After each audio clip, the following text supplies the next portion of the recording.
Hello everyone, আবার চলে আসলাম নতুন একটা ভিডিও নিয়ে। So welcome to my new video. আশা করি তোমরা সবাই খুব ভালো আছো আর আমিও খুব ভালো আছি। ভিডিওটা স্কিপ না করে পুরোটা দেখো। আর আমরা সবাই জানি এখন আমাদের সময়টা খুব কম এবং খুব দামি, তো আমি যতটা পারি তোমাদেরকে ছোট ভিডিও দেওয়ার চেষ্টা করি, তোমরা যাতে পুরো ভিডিওটা দেখতে পারো। তো প্লিজ একটা রিকোয়েস্ট রইল, ভিডিওটা স্কিপ না করে পুরোটা দেখো। তো এখানে দেখতেই পাচ্ছ আমি ঘুম থেকে উঠে গেছিলাম, তো আজকে একটুখানি লেটই হয়েছিল ঘুম থেকে উঠতে ননাইয়ের জন্যেই।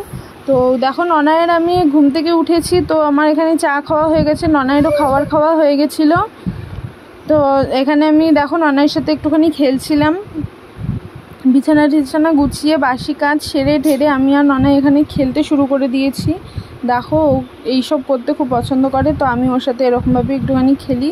সকালবেলা তো ঘরে সেরকম মতো কেউ ছিল না, তাই ওর সাথে আমি একটুখানি টাইম কাটাচ্ছিলাম, কোনো কাজও ছিল না বলতে গেলে।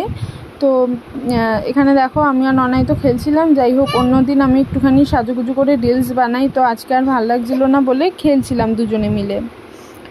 এখানে খেলতে খেলতেই এর মধ্যে আমার মনে পড়ে গেল দরজা দেওয়ার কথা, তো দরজাটা দিয়ে রাখি। তোমরা গাইস এখন শুনতেই পাচ্ছ খুব বাচ্চা চুরি হচ্ছে, তা আমি সেই ভয়তে একটুখানি দরজাটা দিয়ে দিলাম। এখানে দেখো সময় কাটাতে কাটাতে অনেকটা লেট হয়ে গেল, তো আমি ননাইয়ের হাতে এই বেলুনটা দিয়ে দিলাম। মাও চলে এসছে এর মধ্যে বাজার থেকে।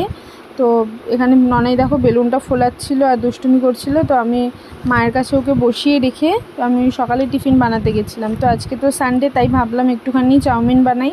তাই এর মধ্যে মা বাজার টাজার করে মাংস নিয়ে চলে এসছে, তাই ভাবলাম একটু চিকেন চাউমিন বানাই। তো দেখো এখানে আমি পেঁয়াজ, টমেটো, লঙ্কা, একটু চাউমিন কেটে নিয়েছি, কাটিয়ে নিয়ে মানে মাংসটা কেটে নিয়েছি। তো এখানে দেখি চিকেন চাউমিনটা আমি ফার্স্ট টাইম বানালাম, তো দেখি কেমন হয়েছে। খেতে কিন্তু বেশ ভালোই হয়েছিল গাইস, তোমরাও ট্রাই করতে পারো একবার।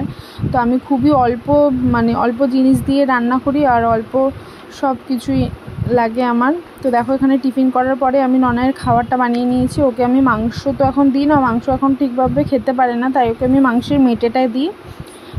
এখানে ডাল দিয়েছি, গাজর দিয়েছি, আলু দিয়েছি, আর ওর কদিন ধরে খুব পটির সমস্যা হচ্ছিলো বলে ওকে 4 টুকরো আমি পেঁপে দিয়ে দিয়েছি।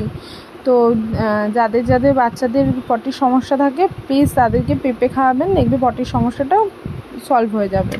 তো এখানে আমি অল্প করে নুন দিয়েছি, হলুদ দিয়েছি, দিয়ে জল দিয়ে আমি বসিয়ে দিলাম। এরই মধ্যে দেখো আমার স্নান হয়ে গেছে। স্নান টান করে আমি একটুখানি সিঁদুর টিঁদুর পরে মানে একটু সাজুগুজু করে নিলাম। তো এরপরে আমি পুজোটা করে তারপর রান্নায় বসবো, মানে রান্নায় যাব। তো এর মধ্যে দেখো ননাইয়ের মনে পড়লো ও তো ব্রাশ করেনি, তো খাওয়া দাওয়া হয়ে গেছে, খাওয়ার পরেও ও একটু ব্রাশ করতে গেছে। দেখো ননাই ব্রাশ করছে, তো আমি এখানে পুজো দিয়ে নিয়েছি, পুজোটা দেওয়া হয়ে গেছে। তো এইগুলো গাইস দেখতে পাচ্ছ যে সাথে সাথে টগর ফুলগুলো, ওগুলো আমাদের গাছের ফুল। তো তোমাদেরকে একদিন দেখাবো ফুল তোলে আমি। তো এখানে রান্না হয়ে গেছে আমার। রান্না হয়ে যাওয়ার পর দেখো বসে বসে আমি বৃষ্টি দেখছিলাম বাইরে। তো আজকে ভিডিও বানাতে যেতে পারিনি বলে মনটা একটু খারাপ ছিল। তার মধ্যে দেখো এই কাঁঠালটা তোমার দাদাভাইয়ের 1 সপ্তাহ আগে এনেছে, পাকছিলই না। তো আজকে বিকালবেলা খুলে দেখলাম হ্যাঁ কাঁঠালটা পেকে গেছে। তো গাইজ ভিডিওটা আজকের মতো এই পর্যন্তই। ভালো লাগলে প্লিজ লাইক কমেন্ট শেয়ার করে দেবেন, আর নতুন একটা ভিডিওর জন্য সাবস্ক্রাইব করে দেবেন, আর ভিডিওটা কেমন লাগলো প্লিজ জানাবেন।